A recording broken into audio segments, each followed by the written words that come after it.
mes chers compatriotes, l'importance de nos ressources naturelles et la qualité de notre capital humain confortent nos convictions en un avenir prospère pour le Congo.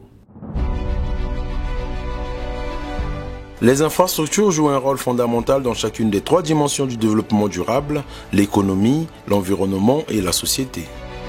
Alors que le monde aspire à atteindre les objectifs ambitieux, notamment les objectifs du développement durable ODD, les infrastructures se construisent du jour au jour en République du Congo et se sont de plus en plus reconnues à leur juste valeur. Maintenant que l'urbanisation s'accélère et que la population mondiale s'accroît, les classes moyennes émergentes des pays en développement réclament davantage des services de qualité, augmentant ainsi rapidement le grand besoin en infrastructures. En République du Congo, le ministère en charge de l'aménagement du territoire, des infrastructures et de l'entretien routier s'investit dans la construction des ouvrages modernes répondant aux attentes grandissantes des populations. Les dirigeants qui ont la grande vision sur leur pays doivent faire en sorte que diriger le pays doit se faire de manière équilibrée.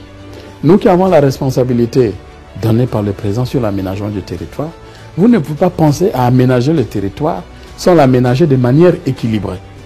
En dire, bon, écoutez, tel endroit est plus riche que l'autre, on va plus s'aménager là-bas parce qu'on a la richesse à gagner et les autres ne comptent pas. Alors que le sens de la politique même, c'est le bien-être des populations, sans distinction.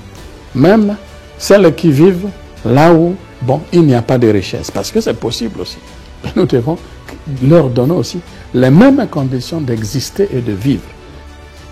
La politique d'aménagement du territoire consiste en un ensemble de mesures coordonnées et de programmes visant à mieux repartir de manière judicieuse et harmonieuse les hommes, les activités, les ouvrages et les équipements sur le territoire national.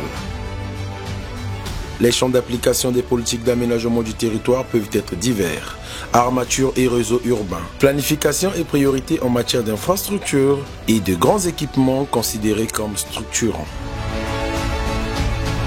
Sous la haute autorité du président de la République, Denis Sassou Nguesso, et les orientations aguerries du ministre d'État, Jean-Jacques Bouya, la délégation générale aux grands travaux s'implique à la construction des infrastructures s'arrimant aux technologies de pointe afin de permettre non seulement d'obtenir un meilleur rendement des substructions essentielles, mais surtout de rendre plus attrayante la destination Congo.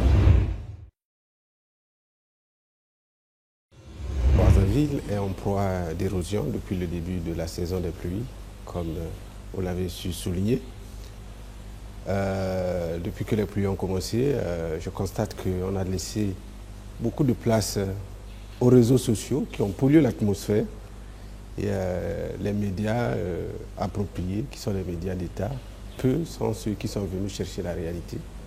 Bref, mieux vaut tard que jamais. Une érosion, c'est d'abord une modification du relief d'un terrain. Et les causes sont subdivisées.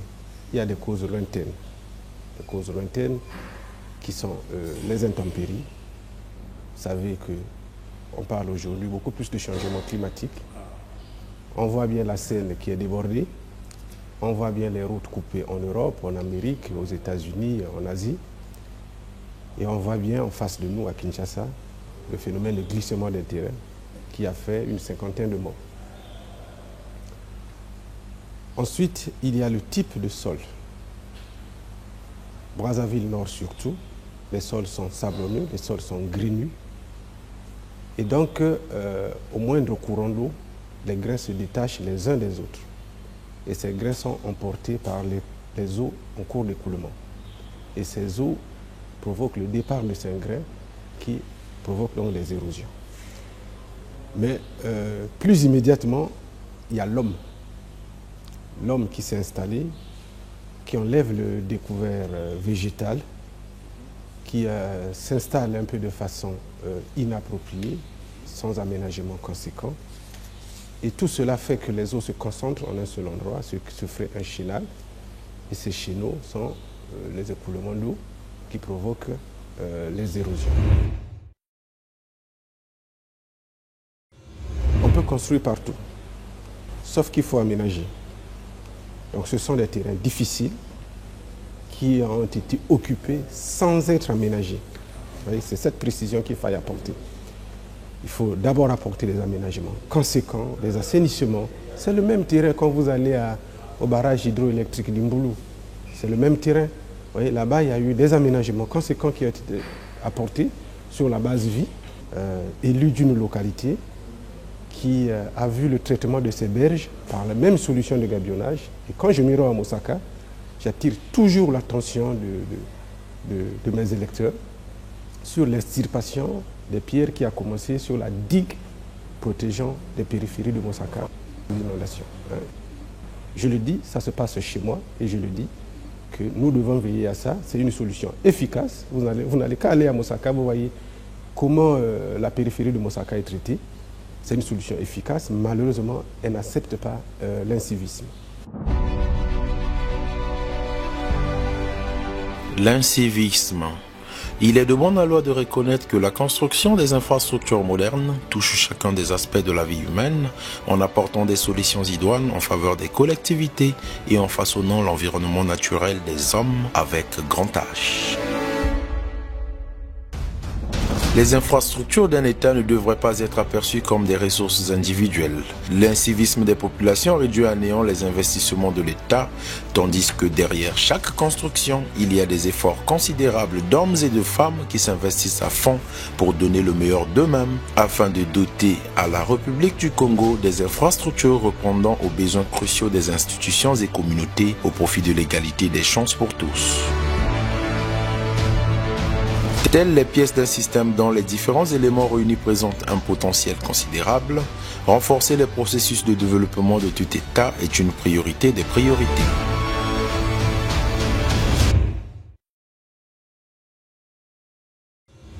Bon, justement, j'incriminais un peu les médias officiels de l'État qui ont laissé la place, qui ont été tétanisés par les réseaux sociaux. Les infrastructures coûtent cher, très très cher. Et nous qui sommes les acteurs, lorsque nous prononçons les chiffres, des milliards, et tout de suite on s'identifie à ces milliards qui viennent soi-disant dans nos poches. Voilà un peu la triste réalité qui sévit au niveau du Congo. Aujourd'hui, par exemple, le kilomètre de route est évalué à 600-700 milliards de francs CFA. Vous voyez, qu'on est habitué aux milliards parce que c'est l'unité monétaire des travaux publics. Donc, quand on décaisse 2 milliards dans l'année, ça veut dire qu'on fait 3-4 km. Et si la route a une longueur de 100 km, la population entend qu'on a décaissé 2 milliards.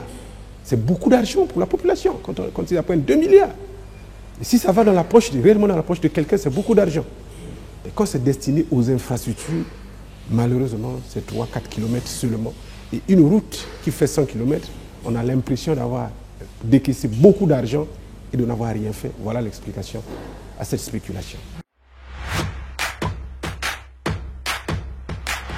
Pour d'autres pays, j'en appelle à un véritable esprit patriotique pour une préservation plus appropriée des investissements réalisés à grands coûts et une gestion plus efficace des infrastructures disponibles.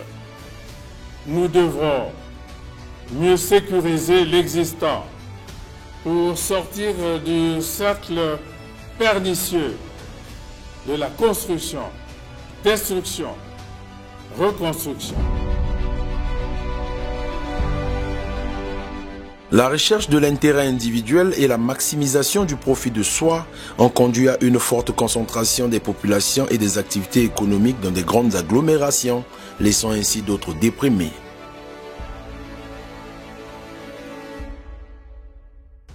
Par conséquent, aménager des espaces favorables à tous et faciliter l'intercommunautarisme est la lourde tâche que le président de la République, Denis Sassou Nguesso, a confiée au ministère en charge des infrastructures. Pour ce faire, construire des infrastructures commodes est le sens de l'engagement manifeste du ministre d'État Jean-Jacques Bouya en vue d'aboutir aux objectifs escomptés afin de faire face à ces problèmes du développement. L'expertise de la délégation Jean des Grands Travaux a accompagné.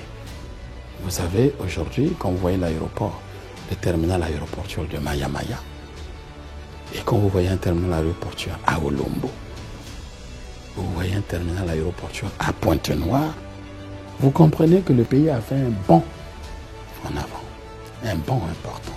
Quand vous pouvez quitter Pointe-Noire pour venir à Brazzaville, à n'importe quel moment, parce que c'est déjà possible, vous-même, sur décision personnelle, vous n'attendez pas d'aller à la gare ou d'aller à l'aéroport pour prendre un avion.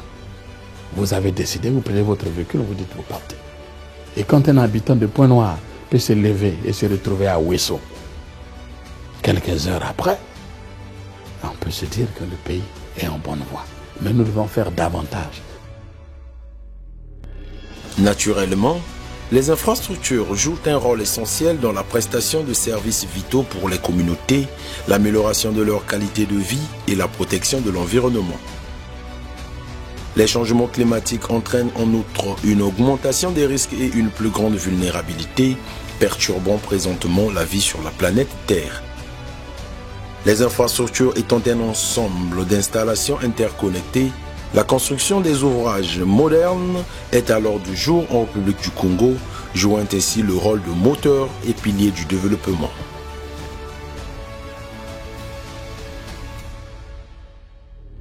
De plus en plus de personnes résident en ville, la pression exercée sur les infrastructures urbaines est aussi forte.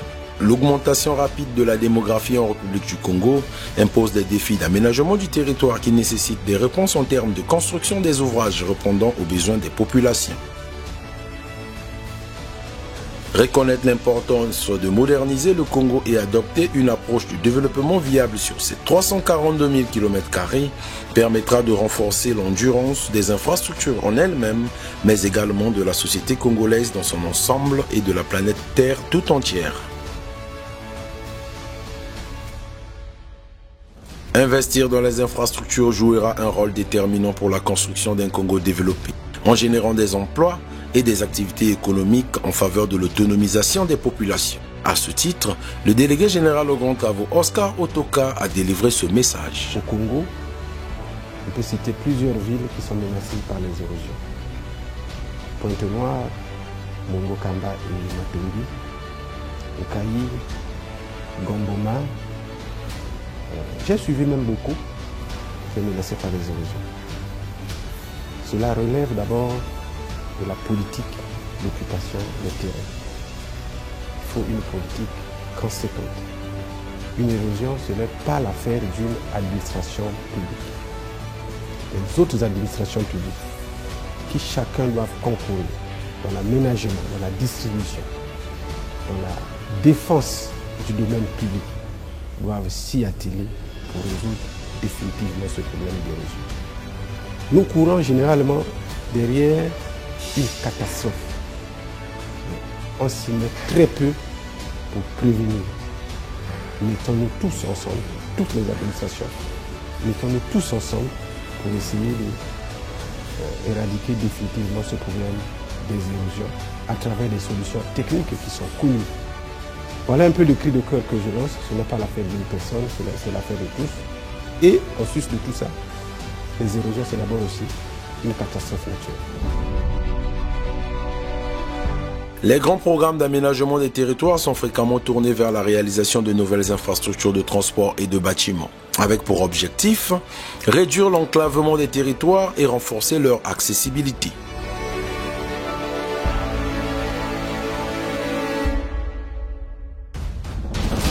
En République du Congo, la délégation générale aux grands travaux est l'organe technique de l'État congolais disposé à relever les défis en matière de construction des infrastructures résilientes et durables.